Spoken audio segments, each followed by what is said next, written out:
you become president of A&R of Warner Music Group. How on earth did you do that while also running APG? When I moved to New York for Atlantic, I was 18, sitting in a marketing conference room with 20 people. They're like, you don't think this music's good? I was like, no. You think you can do better and find better acts? I was like, yeah, probably I could. So I went out and found some artists. It's hard to yell when the barrel's in your mouth. Yeah, I brought them TWISTA, Trick Daddy and TRINA, T.I., Trey Songz. And I went to Atlantic and I said, instead of a raise, I want to start a publishing company with you. And I want to sign writers and producers and I want to treat them like artists. And so I want to call it artist publishing. And they were kind of like, if it doesn't slow you down. And I said, no, I think it's going to speed me up. We started the sister company to the publishing company as a joint venture called Artist Partner Group. It was probably a terrible mistake that I created two companies with the same acronym and confused everybody. We're clearing it up today. Yeah, exactly. I met Charlie Puth, and in this 1 week, he wrote these 2 songs, Marvin Gaye and See You Again. And we're like, oh, we're going to get this one done. What could be more important than the music itself? I've gotten #1 records texted or emailed to me from people I've met once or twice. What if I didn't listen to it? 1,000 meetings isn't going to produce something like that. 2008, relaunching ELEKTRA Records. My assistant, Aaron, had brought in these 2 writers, Philip Lawrence and Bruno Mars, and he wanted to sign Bruno, and he had played us this hook for a song called Nothing on You. We were like, no brainer. I was doing Trey Songz and Flo Rida and JANICK had been crushing it with Fueled by Ramen. They were like, how about you're co-president with John? So the 2 of us, we had CEELO, Bruno, Ed Sheeran, and Laza. That's insane. Yeah. How do you deal with harsh criticism? Well, I give harsh criticism, so I have to be able to deal with it well, because if I'm going to dole it out, then I'm going to take it. For sure. We're in a business where the greatest songwriter writes 5 hits in a year. And I don't know a great songwriter who isn't writing hundreds of days a year. Think about that batting average. How are you crafting hit songs today? The next major breakthrough in music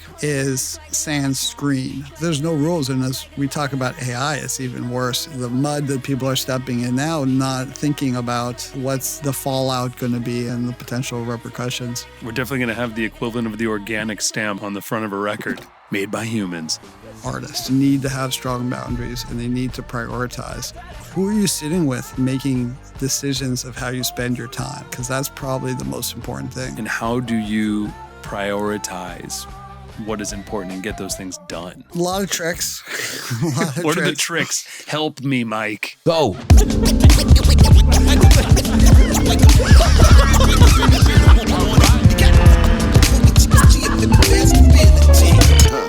Go. Hey everybody, welcome back to the show. My guest today is one of the most influential people in modern day music, Mr. Mike Caren. Mike started young as a teenage DJ, started his own marketing company as a teenager, and then eventually got a gig at Atlantic Records at 18 years old.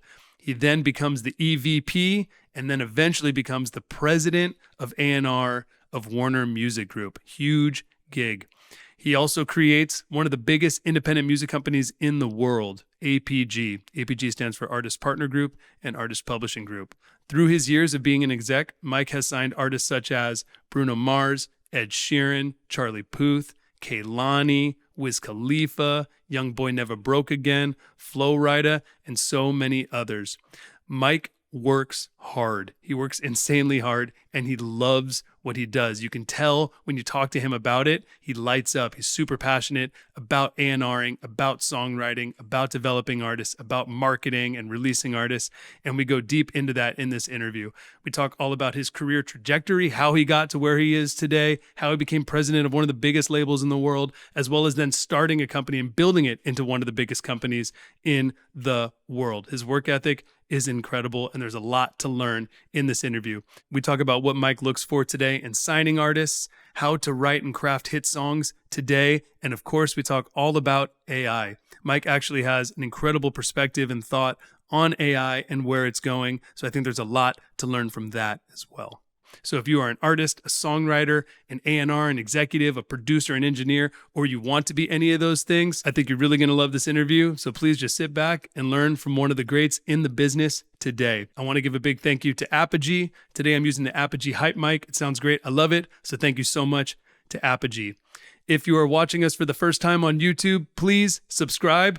Or if you've watched us many times, because 45% of you watch the show repeatedly and are not yet subscribed, we would greatly appreciate you subscribing. It's an easy way that you can support us. We're dropping episodes every single week. So if you subscribe to us, I promise we will keep this show going, keep getting the best guests possible onto the show so we can learn from them all together. Or if you're watching us on Spotify, please follow us, or on Apple, please follow us, or anywhere else. And we just cracked in the top 100 music podcasts on Apple, so thank you so much for the love. We greatly appreciate it. And without further ado, here is my interview with the amazing Mike Caren. What is up, everybody? Welcome to the show. Sitting with me today is one of the most powerful people in the music industry. He's got the plaques to prove it. He has signed and discovered countless artists that are now famous, as well as producers and songwriters. Make a ton of noise for Mike Caren.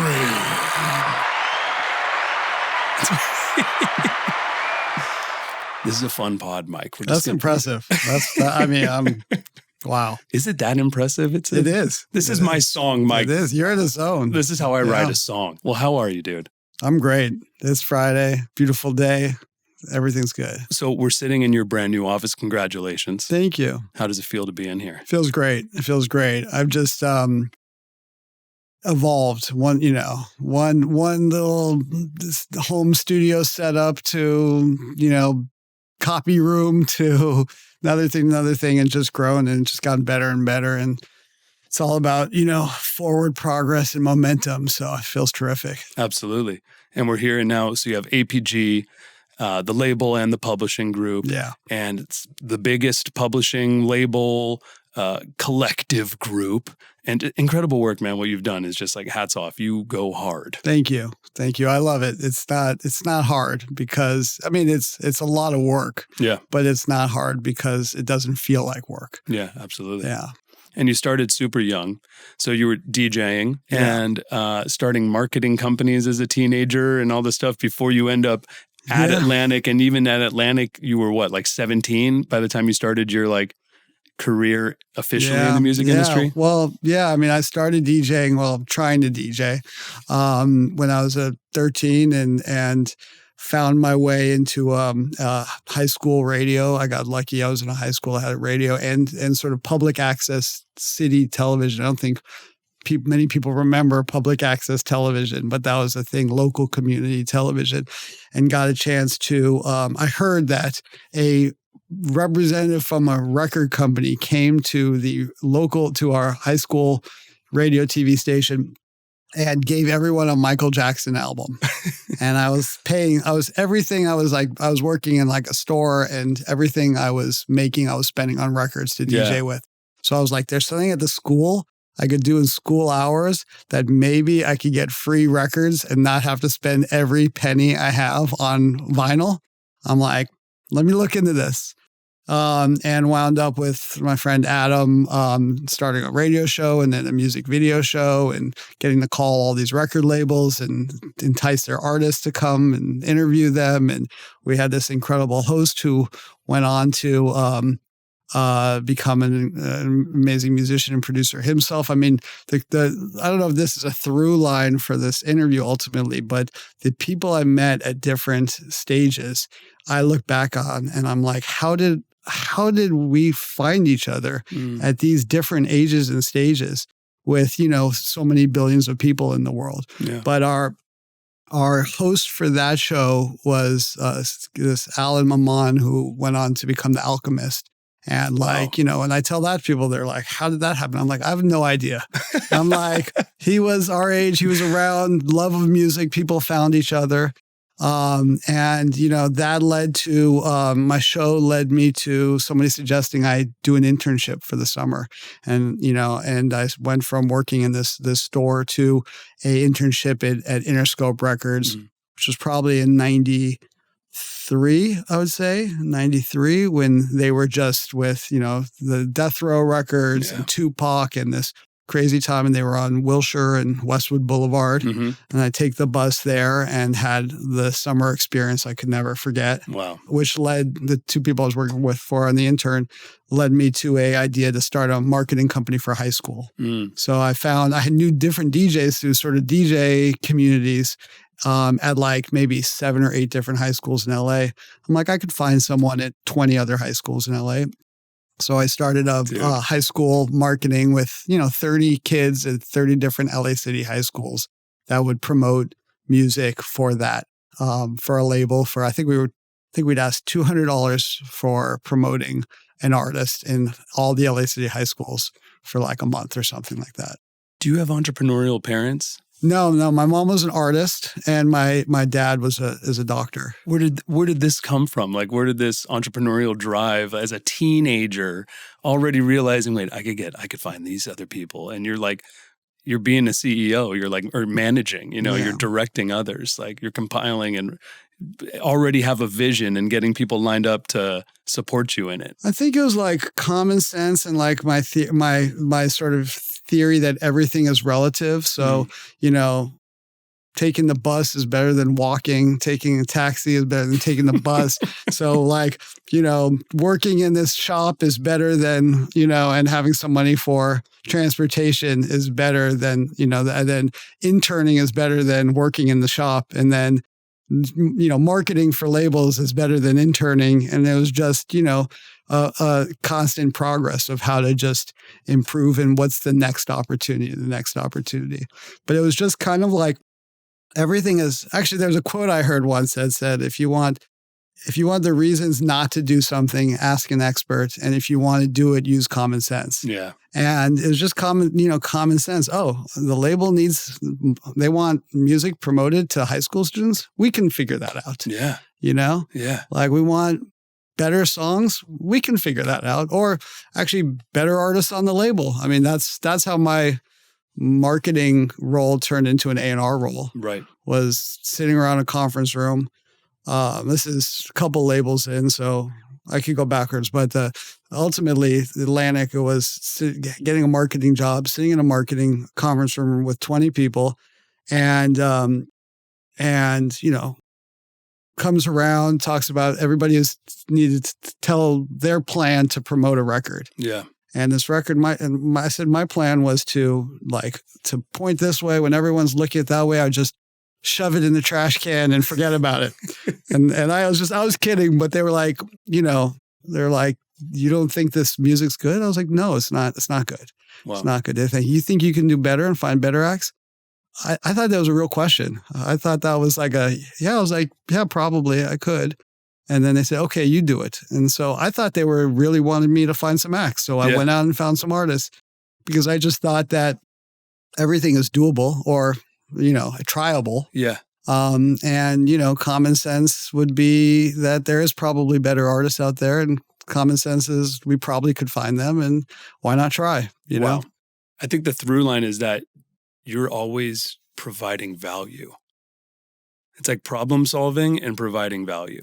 I'm always willing to try. I feel like, you can always try, and I'm not afraid of failure. Yeah. And I have a big poster we made in my office, custom made, with the NBA's top missers of all time and the top scorers, which are almost the same. Same people. And, it's the lack of hesitation after a miss to take another shot. Yes. Is just so important. Yes. Because, we're in a business where the greatest songwriter writes 5 hits in a year. That is like songwriter of the year. Yeah. Right? And I don't know a great songwriter who doesn't love to write, so isn't writing hundreds of days a year. Mm-hmm. So, think about that terrible batting average of 5 hits out of 200 days, 150 days. So that has to be somebody who drives home from the studio and just says, wow, I missed today. Wow. And has no hesitation to go right back the next day and start again. And is doing it with like positive energy and joy and like optimism and passion. Yes, dude. That's so inspiring and applies to everything, no matter Totally. what line of work you're in. I love that so much. Okay, so you got the marketing role as a 17-year-old at Atlantic. Well, going back, I started the marketing company for high schools, and then I got a call from Steve Rifkin, who had 2 companies. He had Loud Records, small independent label, and then SRC, a marketing company. And he said, I see what you're doing in the high schools. Can you expand it to 20 cities? So of course I can. I mean, I had no idea how I was going to do that. For like 6-9 months, I called everybody I knew. I ended up just getting the yellow pages and calling record stores in every city, finding cool people at the record stores, asking them if they knew DJs or kids that were, that would come into the store that were in high school that seemed like they were really passionate. And created this sort of network of 250 high school students around the country. Some of which I still talk to today, which is crazy. And I sort of got that. And then one day I got fired because because I didn't know at that time how to convey what I was doing. I didn't know how to share it. I was doing the work and focusing on the work and not focusing on explaining what I was doing to anybody else. And then I got a call. I was introduced to a music video director from a friend of mine, and he has just signed a group to Ruthless Records. And he said, I need the high schools for Ruthless. Can you come and meet with Eazy-E and Jerry Heller and talk to them? And I met with them, and they said, can you do what you're doing in high school, but also do it in colleges and also do college radio? And I said, yeah, I could do that. And the next day I called someone and asked, how do I do that? Yeah, exactly. And I worked for them for about 6 months, and then Eazy just cleaned out the label. But I'd been working on Bone Thugs and Harmony, and I'd been working with this group at the time called At Bang Clan. And I was learning, and I, now I had the 200 high school kids and, 75 college kids around the country. And I knew the college radio DJs.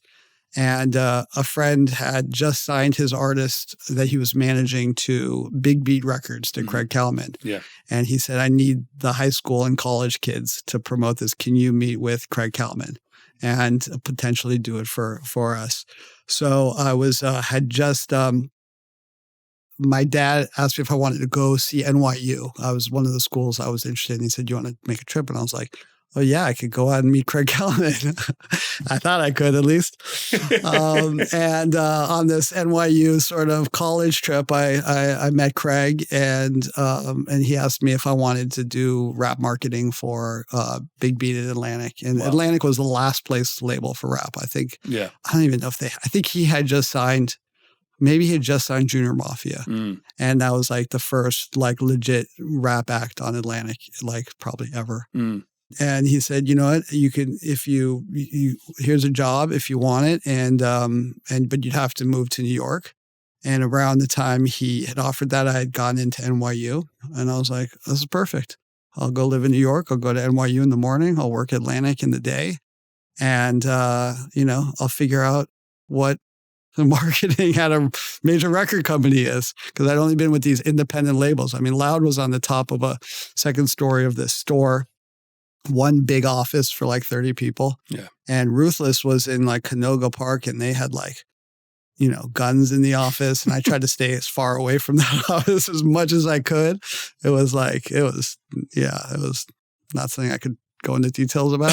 For sure. And Atlantic was this like, corporate thing. And, I'd always I had like 5 or 6 different people in the first couple of months ask me like how I was related to Craig. They thought I was like Craig's nephew.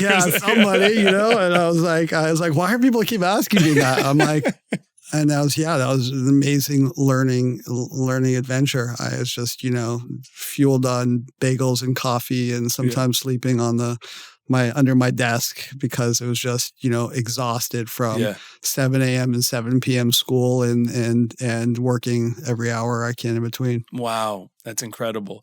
And all this, everything you just said, you're like 17 or younger. Yeah, that was, I was just when I moved to New York for Atlantic, I was 18. Okay, there you go. Yeah. There you go. Yeah. And then that's how you ended up going from marketing to A&R? So the marketing A&R was simply it was a combo. One, I kind of made those comments, and so immediately I brought them an artist, which was an artist I'd met at Ruthless, which was this guy who was part of the group At Band Clan, who I'd met when I was there, and we had after I got let go of Ruthless, and he was kind of trying to figure out what to do. And I had some recording equipment at home, and he came and used my recording equipment, and we sort of hit it off. When I had the opportunity to bring an artist in, I brought his new group in. Yeah. And I didn't really know how to present it. So I just said, like, here's a great group, you should sign it. And just like kind of plopped it on Craig's desk at the time. And I don't even know if he listened to it. I can't remember. I didn't know what I was, how to do that. But that was like, looking back, that was like incredibly lucky, even though it didn't happen, because that was the original Black Eyed Peas. And and that was pre-Fergie, I don't even know if Casey was in the group yet, but it was Apple and Will. And then the second was I was talking to, through marketing through a lot of record stores, and I was talking to a record store in Chicago. I mean, think about how old that sounds. I was talking to record stores. It's wild. Wild. And rest in peace. Yeah, stores. Exactly. And there's this artist named TWISTA who he had a single called Emotions, and he had a feature on Do or Die, and he was a incredibly amazing fast rapper. Wow. And that was the second one. But that time I was able to say, okay, this great artist, great feature, selling in Chicago, selling 300 copies a week in Chicago of this single. And Atlantic got it immediately, and that was started the first signing. If it's already cooked, you better steady leak. If you ain't with it, you can get, because I ain't even on the petty. That is crazy. Black Eyed Peas and TWISTA. Yeah. Two funny things just to tell you, and we could talk later about it. When I was 18, Jerry Heller was my manager of my band. Wow. Of my punk band that he loved for a short 1 year, maybe. And then I remembered that time when Black Eyed Peas started popping off pre-Fergie and everything, and they played the Warped Tour. And I was on the Warped Tour that year, and I was, 15 or something. Yeah. Once again, you're proving value. You bring in value. So Craig sees this young guy that's grinding his off, going as hard as possible, bringing him acts.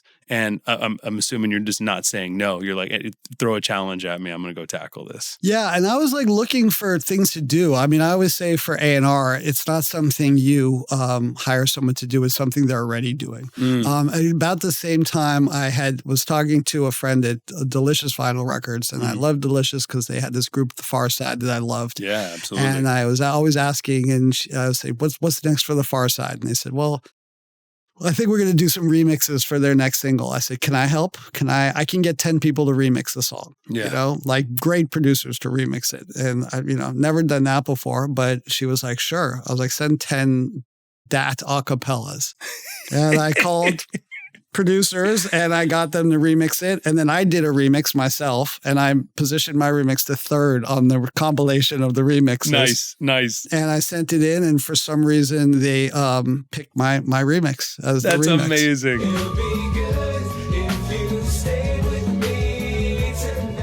I'll tell you, one of the people I worked with at Interscope called me, had heard about this. He said, why are you doing this? And before they picked my remix, he said, why are you doing this? I said, I don't know. It sounds fun. He's like, it's stupid. You're working for free. And I said, maybe, but not only did they pick my remix, what really motivated the change to A&R was the founder of Delicious Vinyl called me and said, we picked your remix. Wow, you got all these producers to do this on spec, and would you come and do, A&R at Delicious Vinyl? Yeah. And I was marketing, and it was back in LA, and I was kind of ready to come back to LA. And then I actually resigned. I gave Craig a letter of resignation from Atlantic, and he said, why are you resigning? I said, I'm going to go do A&R for Delicious Vinyl Records in LA. That's what I really want to do. And he said, we have a job for you in LA doing A&R if that's what you want. Wow. So I already had TWISTA signed, and while I was still doing marketing, and then that's what really led to going like A&R. And then, so you just keep going. You're finding more and more artists. You're bringing it back to Atlantic. And then how do you eventually become EVP of A&R? Just, one artist at a time. Yeah. I think it was TWISTA, then soon Trick Daddy and TRINA. Eventually T.I. and Trey Songz.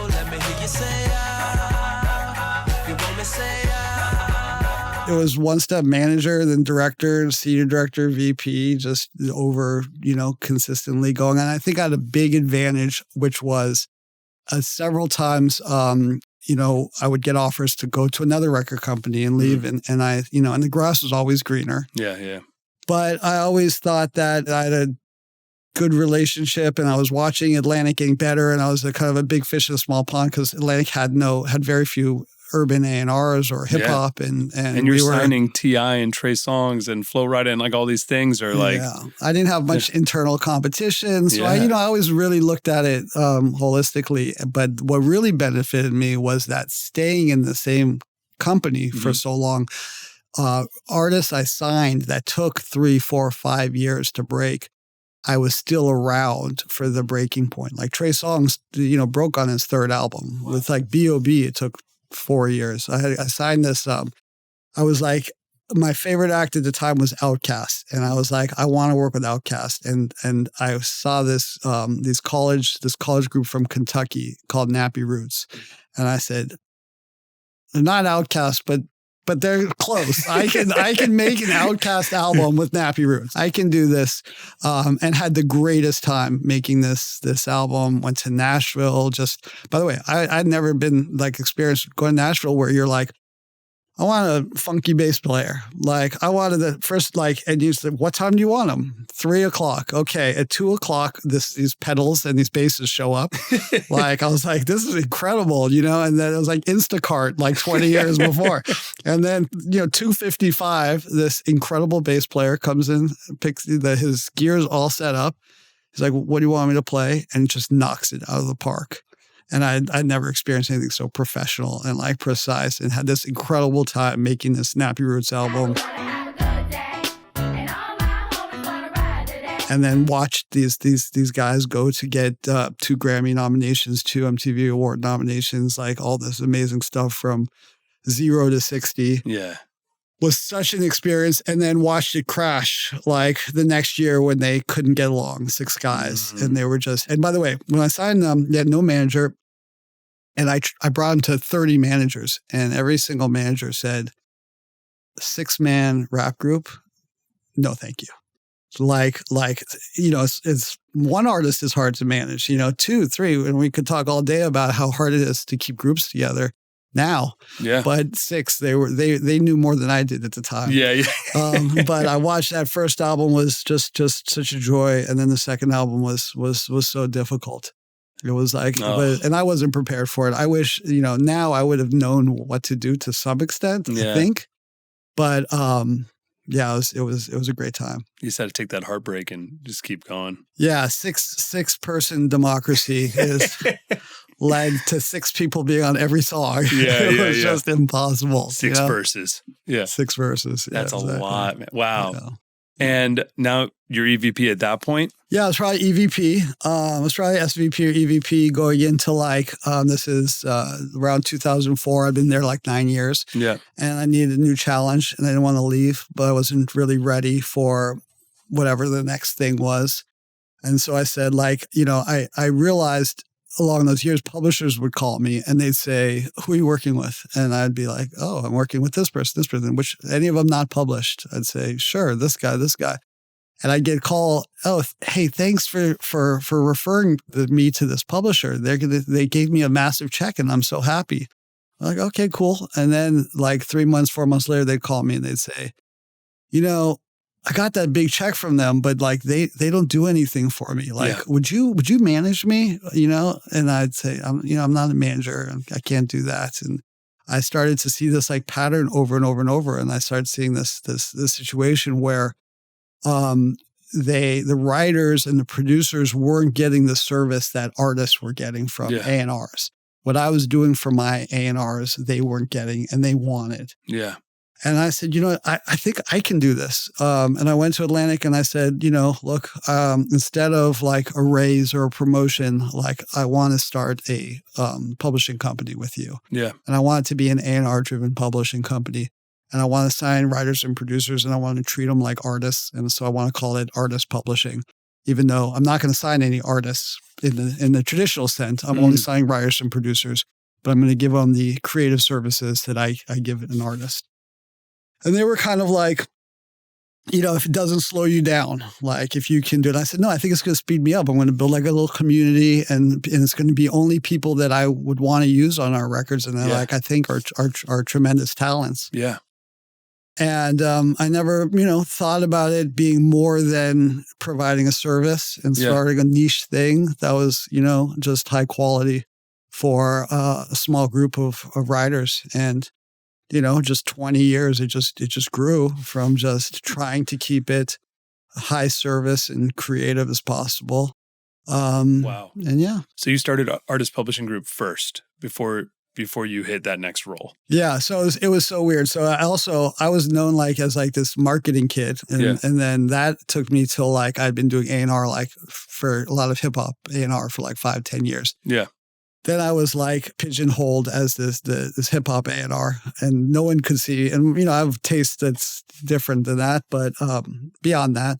And then I did publishing, and now I'm looked at as a publisher everywhere I go. A publisher. I'm first of all, I didn't even do publishing for the first 10 plus years of my career, but I think they everyone they see you as someone based on kind of what you were doing about 5 years ago. Oh, yeah. And they're about 5 years behind. And then they want to put you in a box and say you're doing this or that. And there's always that catch-up time for what you're actually doing. I made my living as a drummer for 15 years. And then when I wanted to start Jam Card, everyone was like, you're a drummer. Yeah. You can't just be a founder.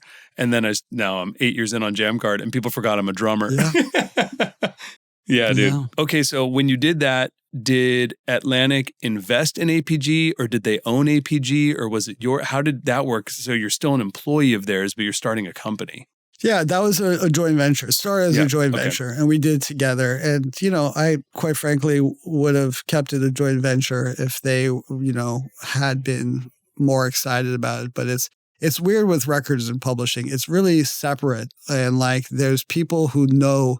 It's almost like a dangerous thing. There's these people who know so much about records that they feel like publishing isn't that different, but they actually really don't know much about publishing. I'm at the CEO level, and there's people who are the publishers that are so good, that really know every detail, and they get these records opportunities, and they try, and sometimes they succeed, but it's really different. You got to be at the time the only guy as an executive at a record label and running a publishing company. At the time, it was a very small publishing company. It was 2004. We're signing beginning writers early on, niche. It was really tricky. I had to learn the publishing business as I was doing it. I also ran into a lot of conflicts that I didn't foresee and learned a lot of hard lessons. But I was still up for a new challenge in 2008. My taste had grown. I wanted to do more pop.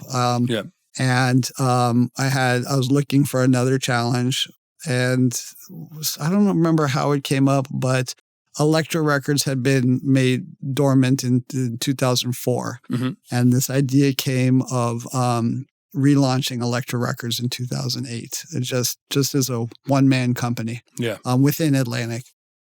And that sounded awesome. I'm, a big record collector, so I knew the history, and I thought it would be just a, really great expansion of, and resume and whatnot. And then at some point, I think Leor Cohen said, "Wait, Mike's gonna be the president of ELEKTRA? No, that's not possible.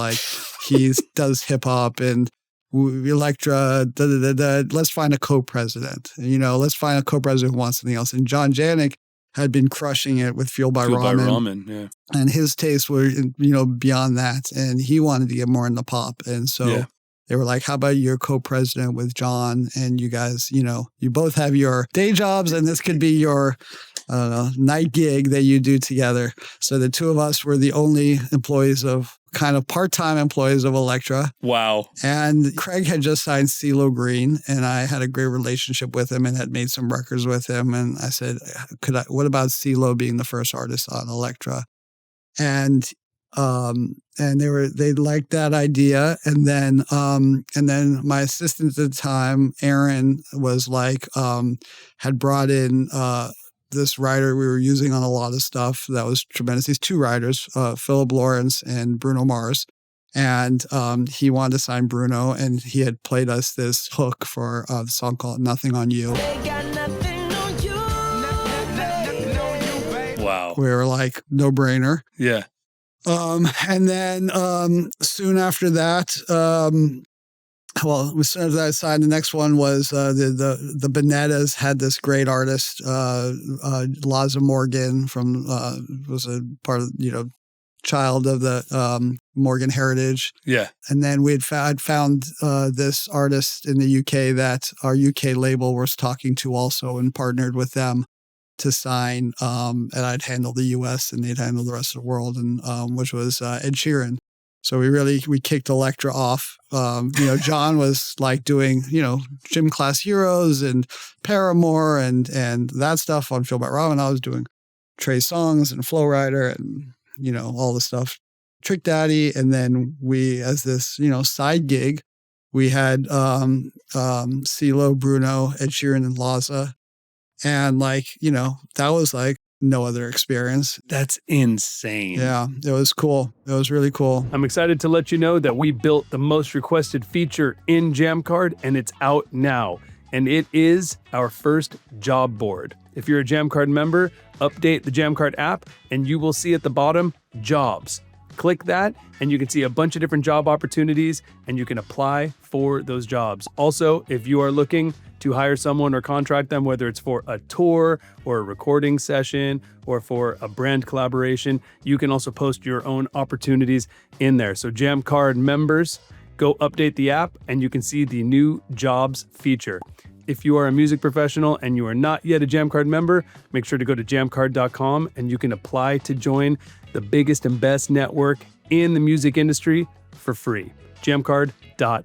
JAMMCARD.com. Let's go. Let's talk about Bruno Mars for a second, because you mentioned, so it's Bruno Mars and Philip Lawrence, right? Yeah. So are they doing the Smeezingtons yet? Their writing collective? Yeah, that's just a great story. And I think I've talked about this, just general, how it's just yin and yang. And, Philip Lawrence, I've worked with him separately. He's the most charismatic, funny, hilarious. He does impressions. He can sing in different voices. He's just like, bringing comedy and wit and energy into every session. And I think you had, Bruno, who's just, musical genius and melodic genius and could do so many different styles, but wasn't maybe prior to that, hadn't completely chosen a lane, you know?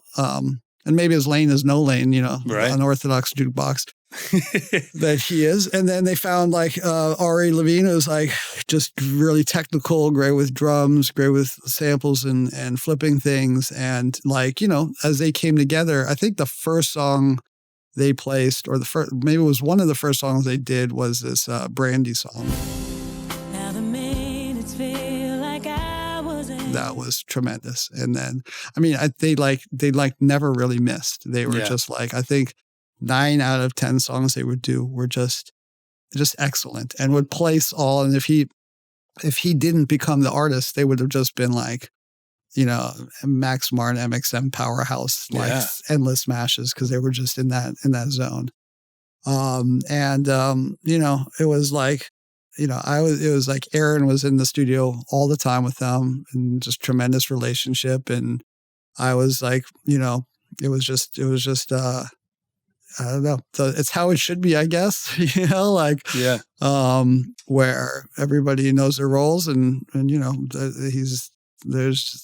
can watch the 60 Minutes on Bruno. He explains it better than I will, but he's just like, he soaked up everything. Yeah. I'll leave the explanation of the creative stuff, to him. What was your role essentially with Bruno? Did you have to help push just the Bruno direction to go deeper in the artist career, or what was the sculpting of that kind of like? I think it was more the strategy of like, you know, he was always talented, but where was he going to start and where was he going to end? And I think the features with Nothing on You and Billionaire was like the setup. Yeah. And actually Just the Way You Are was supposed to be the third feature, but then it just flipped into his song. Wow. But we had Nothing on You at the beginning and Count on Me. And we're like, it was just obvious where it could start and where it could end. Yeah. And it's crazy to see Count on Me now still with like, you know, it's like performed by like, you know, 5, 6, 7-year-olds and like they're like, you know, Christmas, you know, performances. It's just such a classic now, you know, family song. It's just so wild. But Aaron was in it every single day, and it was just, and then it had just a tremendous manager who was also an A&R who had incredible ears, was Brandon Creed, and he was there from day one and saw the talent from day one. Yeah. So I think there's like times you had Brandon where Creed and you had Aaron B.A.-SCHUCK, and Aaron B.A.-SCHUCK, who's your assistant. Yeah, he had. Yeah, I think he had been promoted from. He was a junior A&R at the time. He started as my assistant, and he went to junior A&R. And so I guess it's how it wasn't hard. I didn't have to do much. It was, you know, I was really only involved in the first album because it was like they knew what they were doing.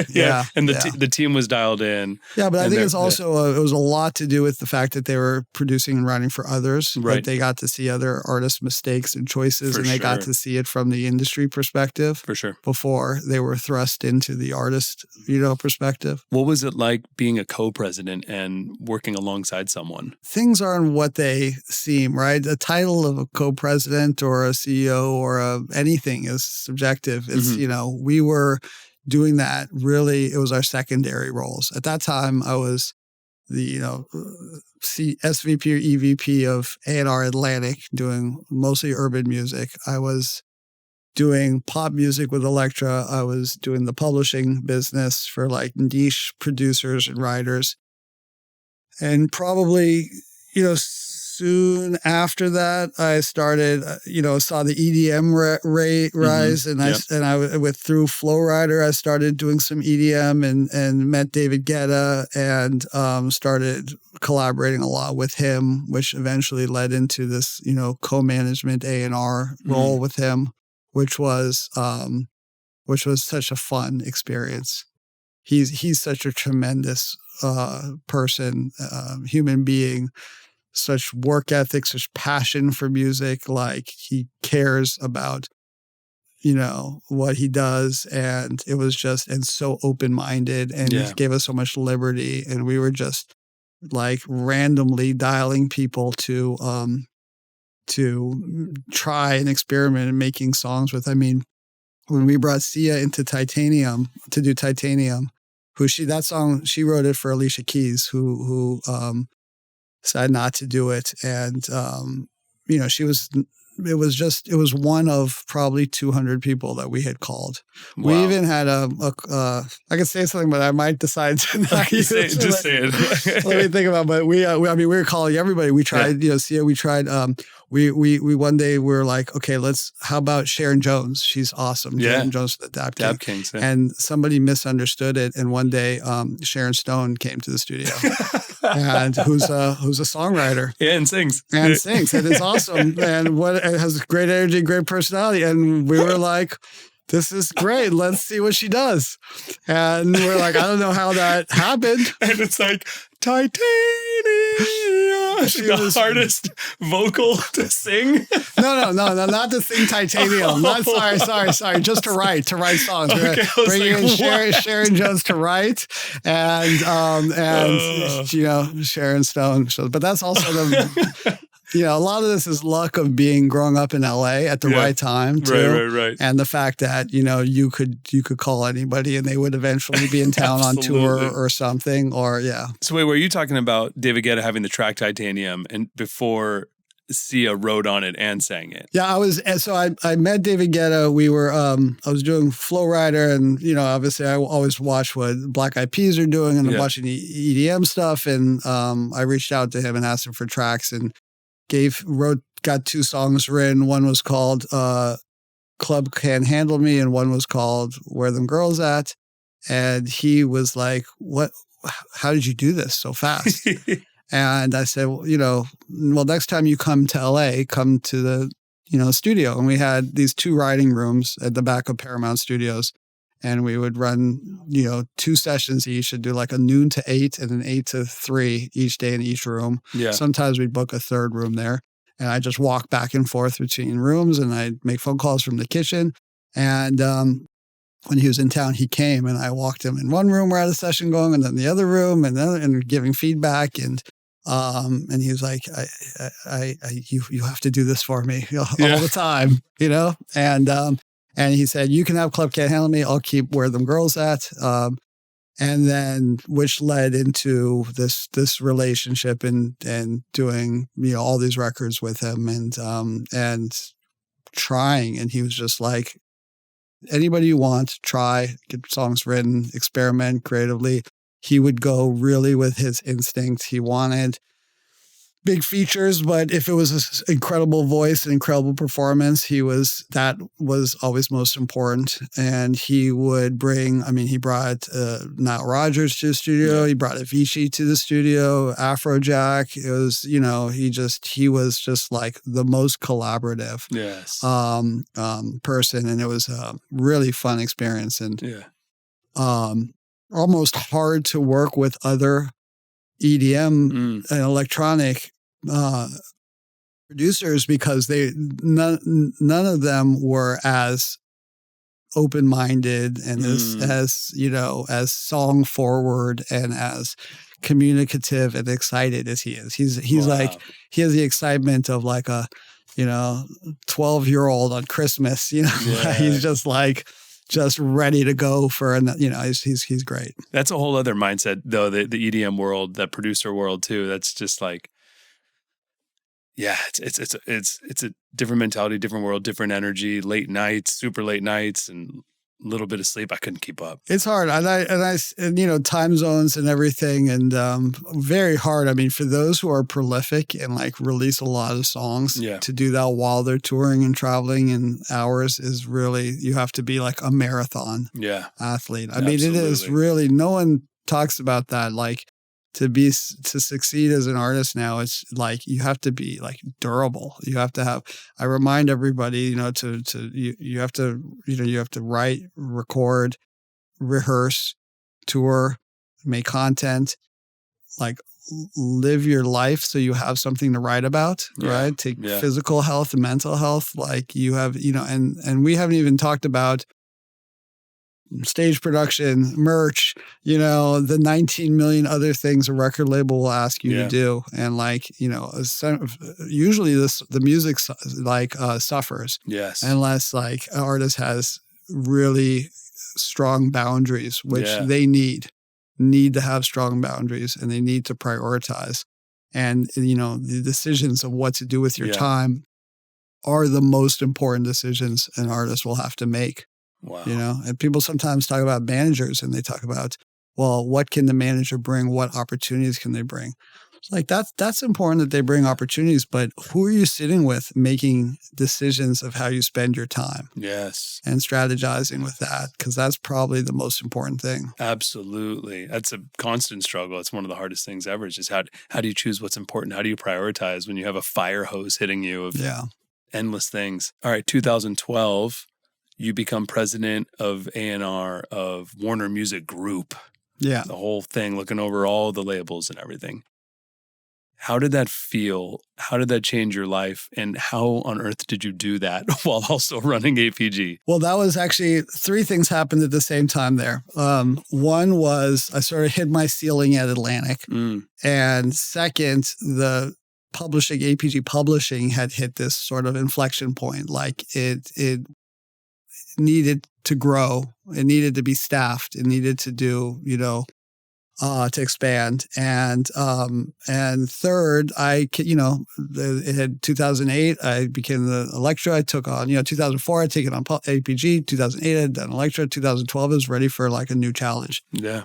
And they came up with this Warner Global president role, which had never existed and was kind of unifying the 150 A&Rs around the world. There's maybe 30 in the US and, 15 in England and then all over, and just trying to work together and create communication and collaboration and all these things, which I thought was a cool thing. Yeah. And Lior was like, world traveler and excited and passionate about it.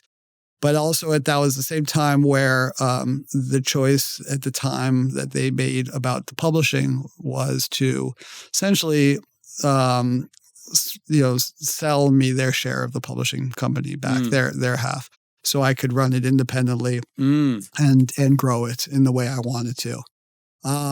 And simultaneously, for my U.S. endeavors, we started the sister company to the publishing company as a joint venture called Artist Partner Group, which was like probably a terrible mistake that I created two companies with the same acronym and confused everybody.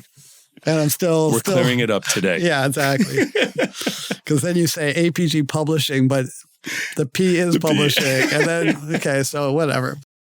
And I learned something through that. And so that was the launch of Partner. And while I'm taking this global role at Warner, while then taking the publishing company independent.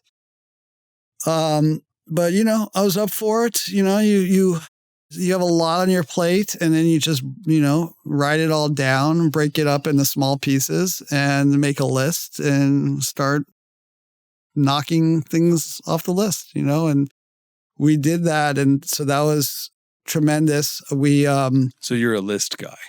That's the key. I'm a knock things down. I'm a, wake up. I like the urgent, important matrix kind of guy. What's urgent and important, don't get caught in urgent, not important, and stay focused on what's important, but not urgent as well. We were able to, then sign anything we wanted on the publishing side. So to be able to grow that, be able to staff the publishing company up and start signing on the label side. And the label side was really great. We had this, I met a guy named Brian through a cold email. He was a grip for, film production, and he had a passion for music, and he started bringing me artists, and we signed Kevin Gates together. And then one of our Ben Madahi and Miles Beard and a guy named Jared Lane all kind of worked together, and they brought Charlie Puth in to try him out as a songwriter. And then this 1 week he was in LA, he wrote these two songs. One was called Marvin Gaye. Let's Marvin Gaye and get it on. That he had written for CeeLo Green. And one was See You Again.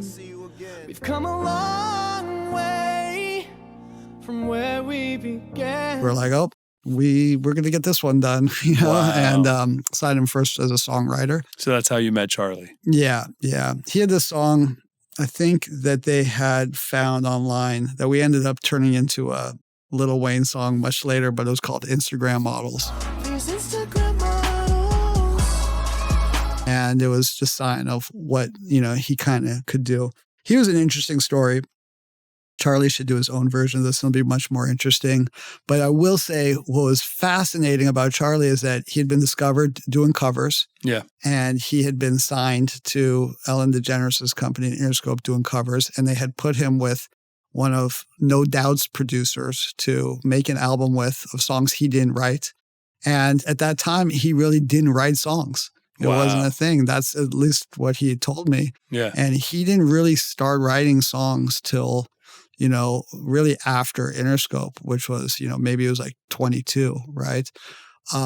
Which is just incredible because you just think Charlie Puth, what an amazing songwriter he is. Yeah. What incredible talent. Of course, he was 8 years old writing, anthems, right? Yeah. But he didn't really try till later. And that's just to, I would say not to discount a talented person just because they didn't write earlier doesn't mean they can't write later. For sure. That was really, an instant talent, so fun, so collaborative, so creative, such great energy, great person. And then the third one that really set off the company was Jeff Vaughn brought in this artist who had like a cool EP on SoundCloud named Kehlani, who was just an interesting one because we kind of loved her as a songwriter. We loved her as an artist. We asked her, like, we want to sign you. She's like, to what? To records or publishing? We're like, I don't know. Either. Yeah. What are you down and for? She changed her mind like multiple times about what she wanted to sign for. And then we ultimately signed her for records. I need a gangster to love me better. And really artist partners started with those three artists. And that wasn't the only artist we signed, but those were like our three. Wow. Sorry, and I felt so blessed that, it wasn't like, because it could have been three pop artists, three R&B artists, three hip hop. It would have been one of those genres most likely. But the fact that we had a great artist in each genre and weren't like immediately pigeonholed as most labels are. Totally.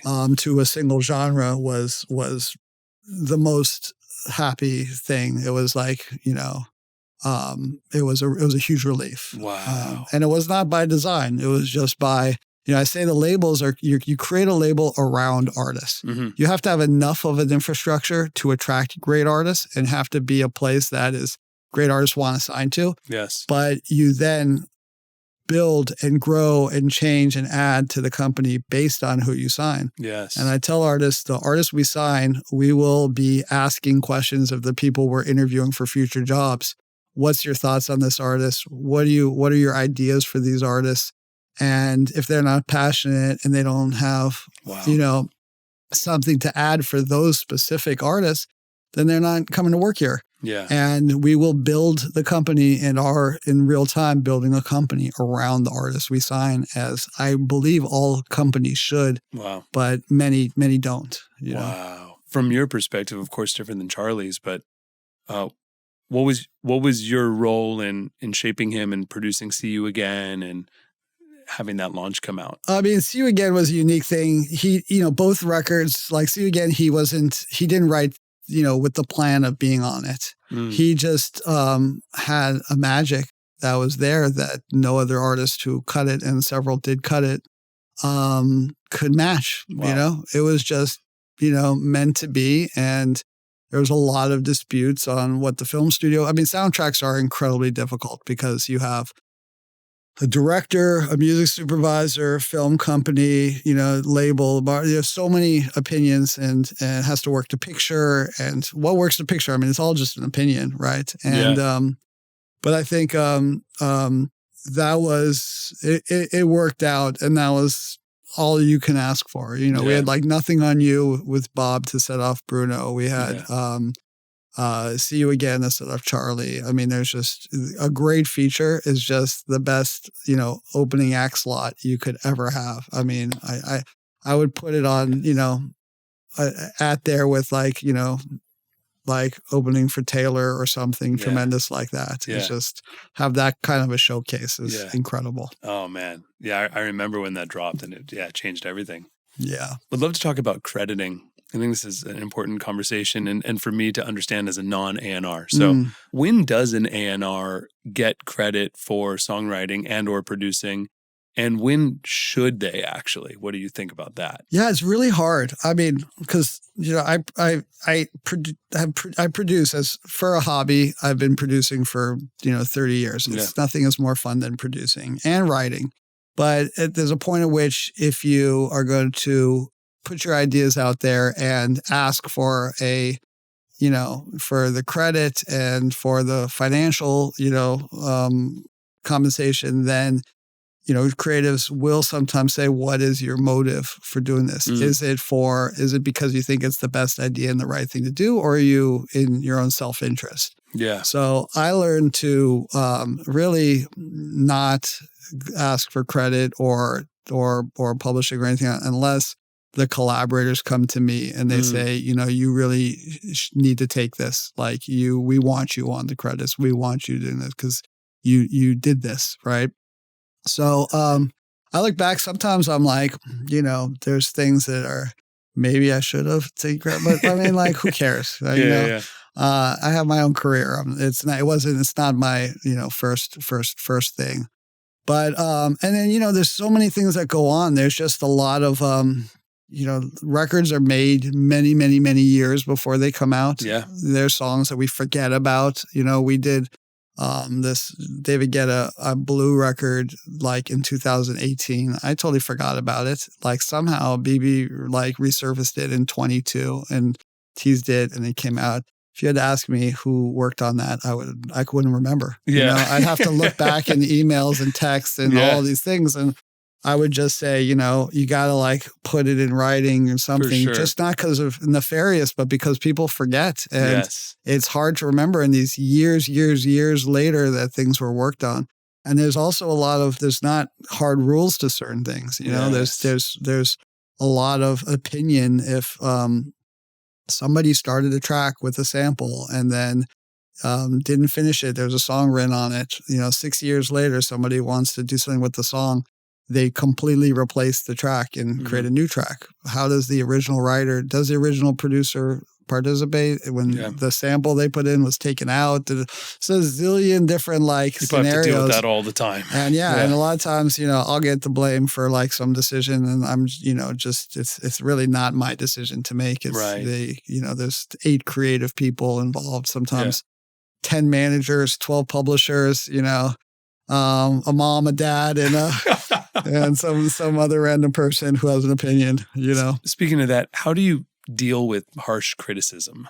Well, I give harsh criticism, so I have to be able to deal with it well, because if I'm going to dole it out, then I'm going to take it. For sure. So, for sure. So, you treat people how you want to be treated. I like the getting to the point and being upfront and it's not going to be received well if you only share the negative, because then you just seem like a hater. Mm-hmm. You have to point out the great things.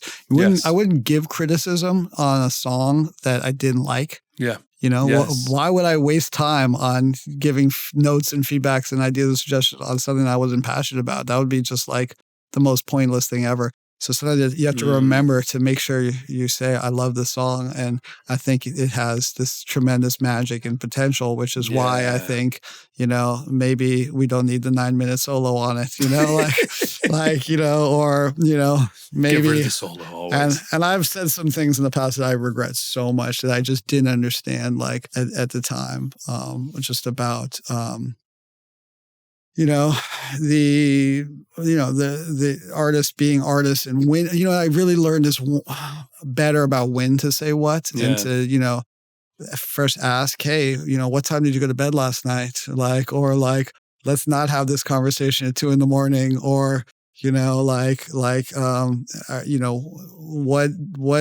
time zone are you on right now? And just when people are receptive to hear it, instead of even walking into a room and just saying it first thing before hello, or I was an idiot. I'm still making up for all the dumb things I did in my 20s, which were just literally just all about hitting things right, just going right to it, But there's no rules, and as we talk about AI, it's even worse, and all the things the mud that people are stepping in now, not thinking about what's the next what are the next the fallout going to be, and the potential repercussions with the amount of incoming you have, right? You have your business incoming, you have your song incoming from all of your writers, your producers, your artists. How do you give it all time, and how do you prioritize what is important and get those things done? A lot of tricks. What are the tricks? Help me, Mike. All right. Well, first of all, you can't make a full opinion on first listen on things. So, I hate it when people are like, I need to play this in person and get your immediate feedback, because it really doesn't matter how I feel the first time I listen to it. And, and I'm listening to it on someone else's terms, like maybe at the full maximum volume, how I that's hurting my ears or Yeah. whatever the situation The artist is. blasting Yeah, it. I'm like at a certain level, I don't even hear anything anymore. It just sounds. But anyways, so it's really important, multiple listens, and in like a environment. I actually I like to listen without a screen. That's the best place. Not looking at a computer. Nice. Not with a just complete focus. And so I have a system where I'll hear something one time and it either goes in a bucket. It's got a lot of potential or it doesn't. And if it goes in a lot of potential, which is probably at least a third of what I get sent, goes in a playlist, and I listen to it again in a sort of a private setting. So usually that is. It's usually on my iPod. I even have a old iPod mini that has no internet, no text, no whatever. A lot of times I'll go running, work out, bike riding, walking, and I'm listening to it, not looking at a screen. Wow. And I have a little ranking, little stars on iPod. Apple. And and really the stars are just like I need to then again a third time listen to it and move it to something else, move it to a playlist of songs to work on lyrics for, move it to a playlist of songs that need further production, move it to songs that somebody should be cutting, send it off to someone and say, I think you should hear this. And so it's like an action list. It doesn't really mean like how I'm feeling about the song. It's just kind of like if it's got a star or more stars, it means I need to figure it out. And so so it's going through like 3 or 4 or 5 listens. And I even have a playlist where stuff I'm like, I'm not sure what I need to do with this or what or where it goes or whatever, but there's something here and I have to, figure it out in my mind, and I'll come back to those songs over and over and over. So it's sort of this like, purgatory list of like, where does this go? It's so good. Yeah. And I'll put things in certain, other sub playlists that I'm like, okay, this is a, insane Missy Elliott meets type thing. And I don't have any artist for this. I don't know where it goes. Maybe there's no artist for it. And it goes in this certain playlist. And years later, like a Doechii comes or something comes out of the woodwork.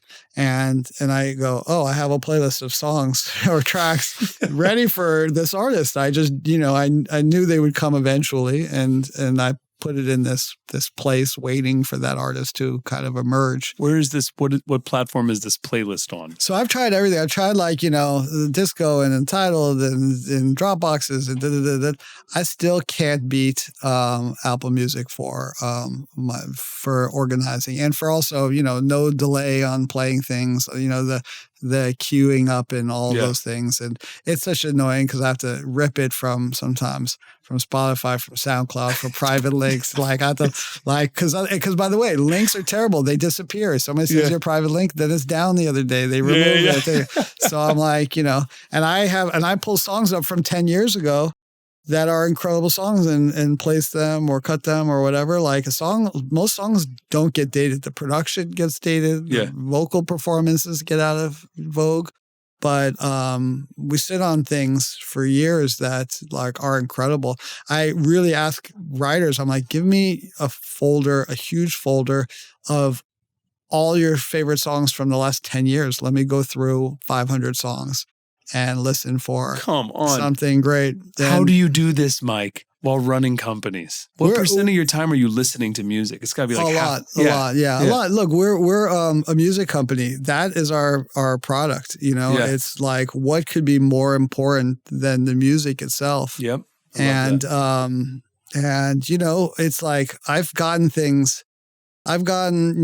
records texted or emailed to me from people I've met once or twice. And what if I didn't listen to it? Like, 1,000 meetings isn't gonna produce something like that. Yes. So, and I've worked so hard for so many years of listening and replying to songs to get people to keep sending them. And as soon as you stop replying and stop sending, I'll say this to all the A&R and managers, whatever. If you don't reply at all to what people send you, they will stop sending you and you won't get it. Yeah. And I know it's tough to say pass and you don't want to hurt people's feelings and whatnot, but they have to hear and they know that you received it, or Yeah. they especially like Yeah. some other feedback. Great song, but looking for more tempo or in this style, or we're heading in that direction, or we're done with this project. We'll come back in 6 months or whatever it is.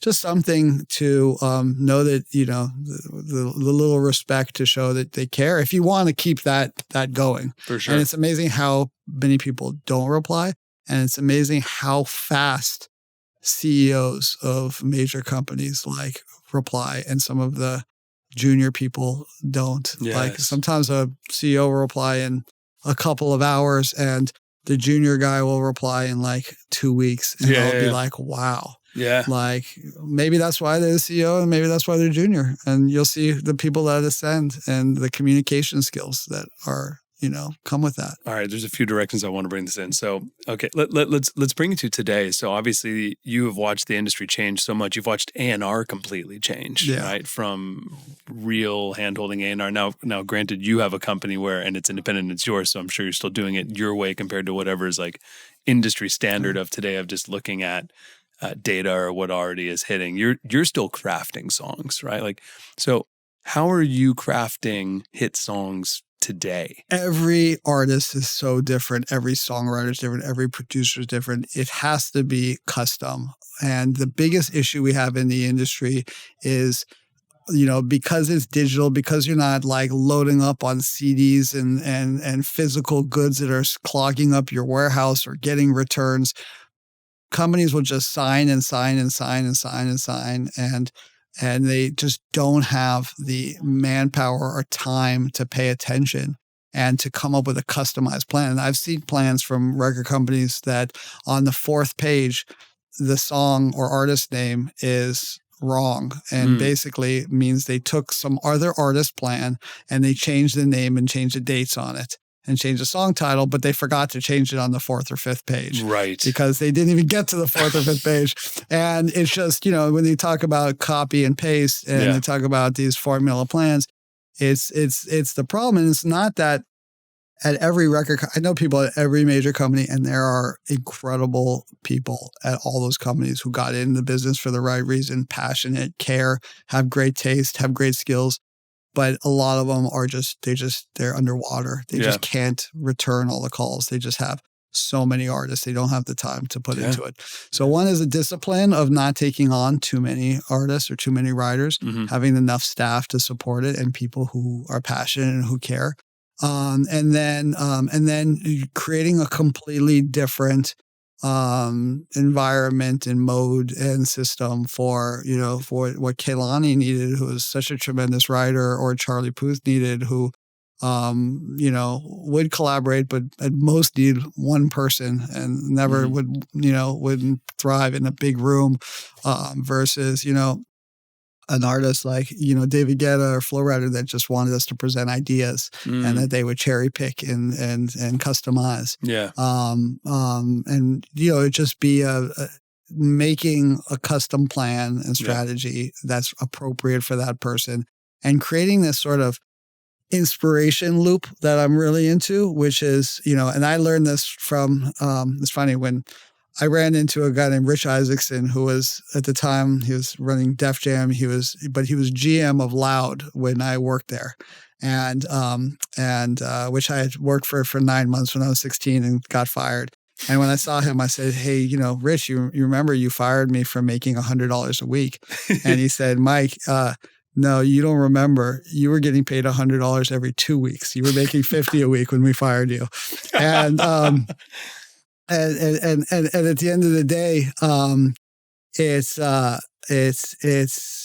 just like really learning that the work is not just the work in itself. It is the information, the inspiration, and the feedback that comes from the work impacts and affects other people. Yes. When you work for an artist and you're making things happen and putting effort and getting feedback back, and you share it to them, you are inspiring them because they know someone is battling for them.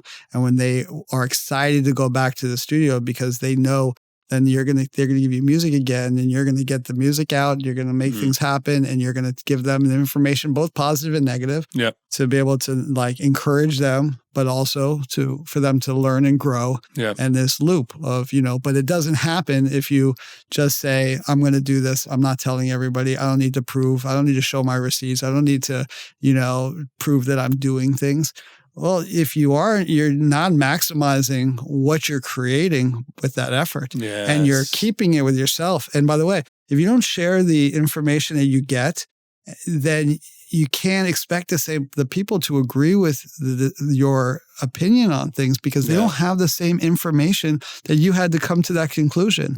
So I'm really about sharing information, pushing it to the company, pushing it to the people, having them get this, that when you learn things about songwriting, or you learn things about the business or trends or changes in the business, share it with your circle, and then they'll share it with you, and then you'll grow faster than you would individually. The collective, impact.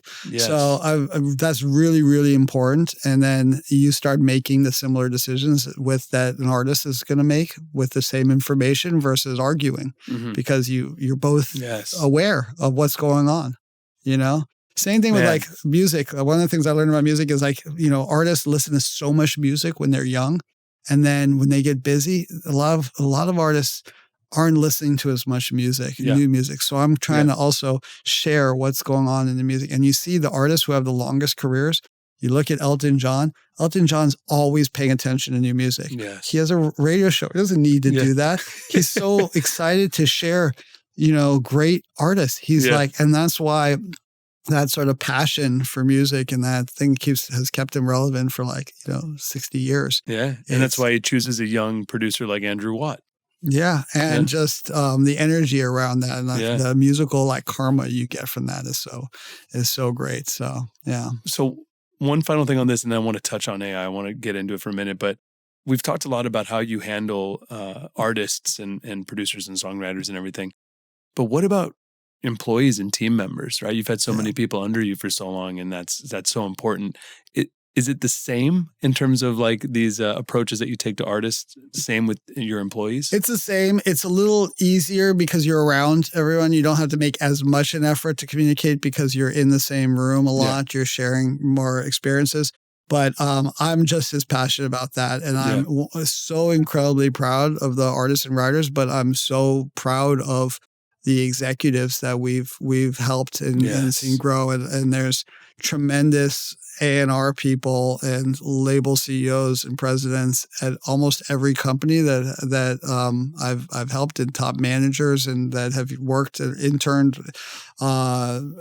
or consulted or were assistants or junior A&Rs here. And, it's so tough when they leave, but I'm like, it's become a thing of this, alumni throughout the business that I'm so proud of. And it's so cool to see, That's and the it's best. I don't know. I definitely want to, I'm even more conscious of doing it now. And Same. I think you get better as you get older. I hope. So it's kind of funny to go from employees to AI. But I've been always telling our Jamcard team and everything, I'm like, use it, use all the tools. We won't replace you for AI, but you need to be using AI first. What do you think everyone should be paying attention to right now? Well, look, the music business is a business of change. I loved the George Clinton interview you did where he talked about being a barber and watching the hair trends change and realizing that music is going to change, styles are going to change, fads, culture, and same thing with technology. And, you look at the people who've adapted technology, the Beatles and their access to multi-track and the Mellotron and all of these things, and people who had, Herbie Hancock who adapted to the synthesizer and the drum machine and just people. It's music only goes in one direction. And so it's just technology, and technology is a tool for innovation, and it's a tool for crime. A tool for crime. People are going to use it in incredibly creative ways and incredibly nefarious ways. Now, I've been saying for a decade that the next major breakthrough in music, and this is just my, way I think, is sans screen. I think we all make music staring at a screen and a grid and mathematical 16th notes, 32th notes, bars. And like, if you want to get really creative, you close your eyes and not see boundaries and limitations and not be limited. You make music a lot of times limited to your ability to execute. So to the notes on the keyboard, to the grid, to the tempo. If you don't, a lot of people don't know how to change tempo mid-time in a DAW, right? So they don't, right? Yeah. Do they want to? I think they would say if it was really easy for them to do that, they would, So I'm excited to see what the imagination is. One, barrier to entry, remove barriers to entry, right? I think BandLab is like the genius tool. I've been stalking Meng for years. Meng's the homie. And look up to him as a genius. And to be able to get anyone to be able to record anywhere is incredible. And I'm looking forward to, to be able to turn off the screen and just, tempo to follow vocal rhythm. And for someone to feel free enough to change tempos and let the tempo follow them as they would in, spontaneous, collaboration live. Yeah. And that's going to unlock so much magic, and who knows how that happens. And rights are a nightmare, and it's going to be a scary, fun, exciting, nervous ride. And there's going to be a lot of people who are going to say, going to go, the drum machine killed the drummer, is going to kill the drummer. Then the sampler is an art, and hip hop is an art, and, electronic music is computer music. And, we've heard it all for so many years. And, people don't like change. If you tell someone that their parking spot is moving 2 over after they've been parking there for 10 years, they have a conniption. Like, it's like, so all the fear of change stuff is like, I sort of ignore. And it's coming, it's changing. It's going to be great and difficult. It's going to be scary and fun. It's going to be all of those things. But like, let's just take a couple things. Okay. Do you miss having to call someone for an instrumental versus just, AI separation? No, the AI separation is incredible. There's no question. We all agree. That's great, right? Yeah. So it's not all bad. We can agree that's not all bad, right? Yeah, for sure. Do you want someone to take everything that you've made in a 30-year career and train on it and disregard it and pay you nothing? Obviously not. That's horrible. That's horrific. And hope, the justice system and common sense and decency works against that and solves for that. And that we create more value to IP and copyrights and art than there was, not less value. Yes. But it's, like all things, it's nothing is guaranteed, and people have to make their best efforts, and we have to make the technology so good that it's not necessary. Yeah. Like technology always, always leans to convenience. People use the technology that makes things convenient. So we need it to be more convenient to do things that are lawful and, value art than less, Yes, absolutely. Spotify was more convenient than Kazaa. It was more convenient. So we need, technology and rights holders to come together and make a better solution that with the system in place. But it took a long time to figure out the Napster streaming thing. Some people still don't like it. I mean, I know a lot of people who do like it. I thought my career was over in 2000, whatever it was, 2, 3, 4, when my roommate was downloading everything on Napster. And I was like, this is like, I'm on the Titanic. That's how it felt, you know? So the doom and gloom, we've seen it before, you know, we're music isn't going anywhere. And I think there's going to be a huge value. All this, the whole AI slop conversation is really interesting. We saw last year was an incredible year for live music. We saw the Chapel Row and the live made such a difference. Yeah. Even Sabrina Carpenter live made such a difference in genres that it didn't do before. Typically, so I think when you're looking at so many random high-level AI, can't tell what's true, what's fake, whatever, and then you're able to see someone live who really has the chops and is, spontaneous and can improvise and can play or can, really sing. I think it's going to have probably more value than ever before. Yes. And, I always say, you invented the bus and the car and the elevator and the escalator. And so what did that yield? It yielded the gym and the trainer and the treadmill, right? Yes. You're still going to have these human needs that are going to come.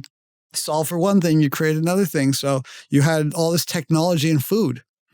All the technology in food yielded farm to table and organic and a whole giant industry of people wanting quality and authentic. So, that's where it'll likely land one way or another, but it's going to be a crazy, fun, scary adventure. And if it wasn't, it would be boring. Yeah, for sure.